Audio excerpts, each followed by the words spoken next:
It was supposed to be just another quiet afternoon, until it wasn't.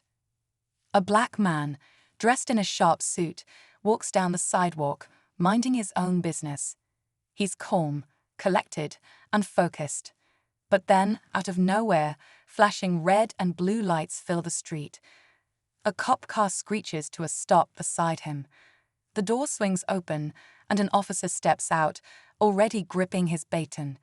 His eyes are locked onto the man, suspicion and something else, something darker, lurking beneath his stern expression. "Hey, you. Stop right there," the cop barks, his voice sharp and commanding. The man barely has time to react before the officer closes in. There's no reason, no explanation, just immediate aggression. A crowd begins to form, people pulling out their phones, murmuring in confusion. Some know exactly where this is going. Others just watch, holding their breath. Then, just as things are about to take a dangerous turn, black SUVs roll up. Doors swing open. Men in dark suits and épauses step out, moving with quiet authority. The cop freezes. His face drains of color as he realizes who he's just put his hands on. The air shifts.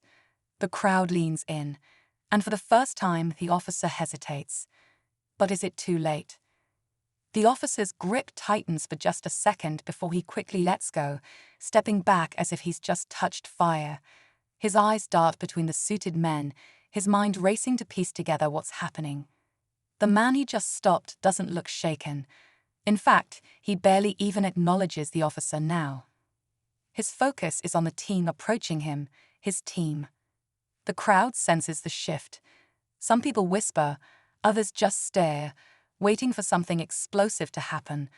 The tension in the air is thick, like a storm about to break. One of the men from the SUV steps forward. His posture is straight, his expression unreadable. He doesn't have to raise his voice to command attention. "Is there a problem here, officer?" His words are calm, but there's a weight behind them that makes the cop swallow hard. For a moment, the officer looks like he might try to push back. His jaw clenches, his hand hovers near his belt, but something in the suited man's eyes stops him cold. The man who was targeted finally speaks, his voice steady. "I was just walking." That's it. 3 simple words, but they carry something powerful, something unshakable. The officer exhales sharply, his chest rising and falling. He knows he made a mistake.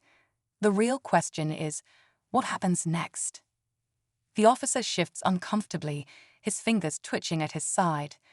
The weight of the moment presses down on him, and for the first time, he looks unsure. His confidence, his authority, both seem to be slipping away as he stands face to face with men who clearly outrank him in ways he never expected. The crowd is silent now, waiting to see what he'll do next. A few people in the back whisper, recognizing the suited men for who they are. Someone mutters, "Secret Service," and suddenly, the entire situation takes on a different meaning. The officer's face twitches, realization dawning too late. But even as he steps back, trying to regain his composure, another uniformed officer approaches. This one is older, more experienced, and his sharp eyes take in the entire scene within seconds. His gaze lingers on the officer, then moves to the man in the suit. He knows. He understands exactly who he's dealing with. The older officer clears his throat, his voice measured. "Is everything all right here?" The suited man, still calm, nods slightly. "I believe this officer was just doing his job, a little too aggressively." His words are even, but there's no mistaking the warning beneath them. The first officer stiffens. He wants to push back, to defend himself. But now, under the weight of so many eyes, the balance of power has shifted completely. The question now isn't whether he made a mistake, it's how far this mistake will go. The first officer's breathing is shallow now. His mind races, trying to find a way out of the situation without making it worse.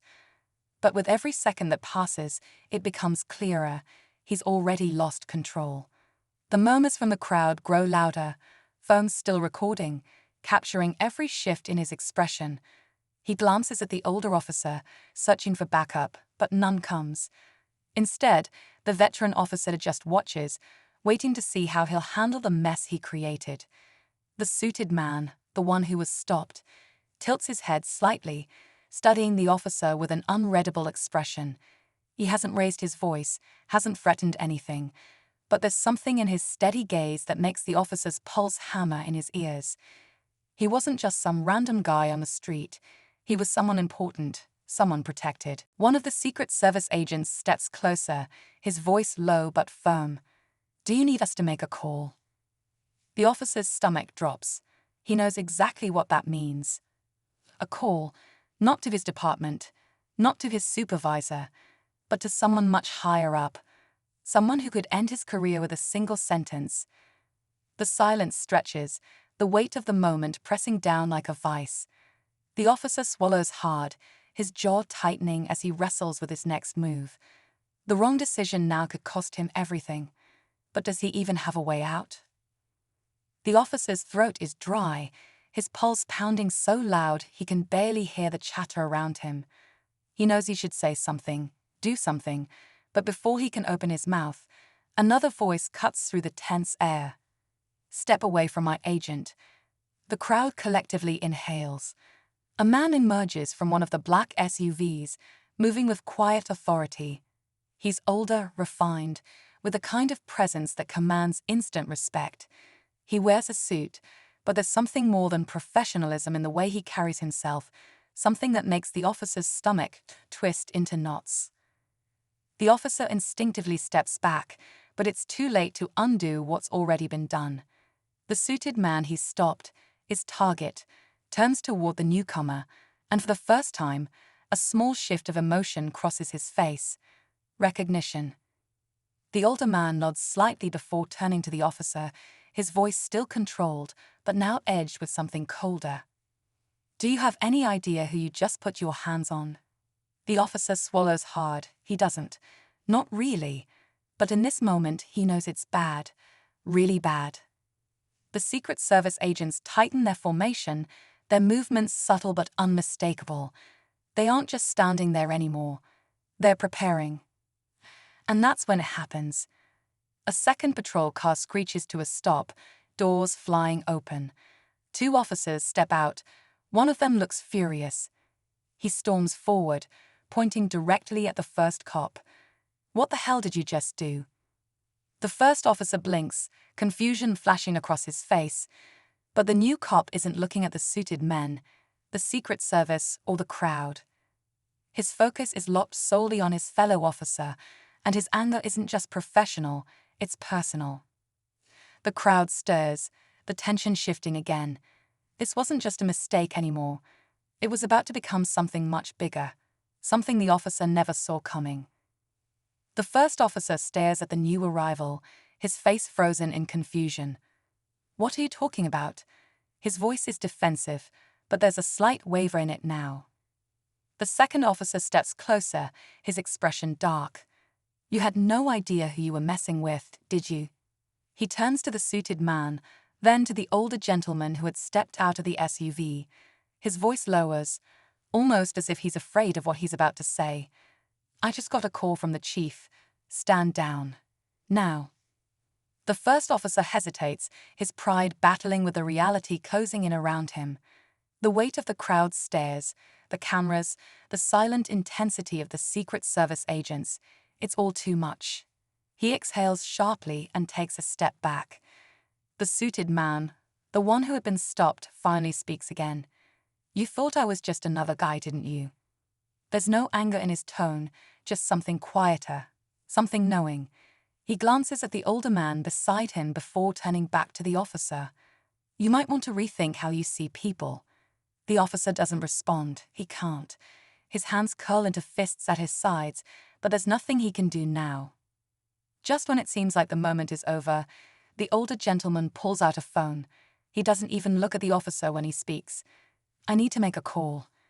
And that's when the officer realizes this isn't just about this one moment. This is about what happens next. And that's a future he no longer has control over. The officer watches as the older man steps away, speaking quietly into his phone.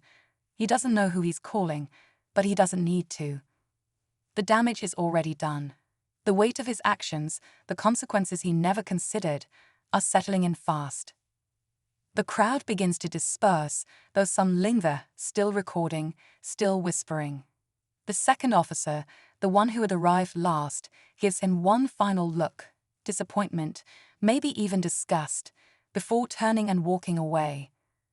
The suited men move as a unit, escorting their colleague back toward the black SUVs. He doesn't look back. He doesn't have to. The lesson has already been taught. The first officer swallows hard, his hands loose at his sides now. No badge, no authority, nothing can undo what's already happened. He turns toward his patrol car, suddenly aware of how small he feels in comparison to the men who had just left. He started this moment in control, but now he's just another guy standing in the street.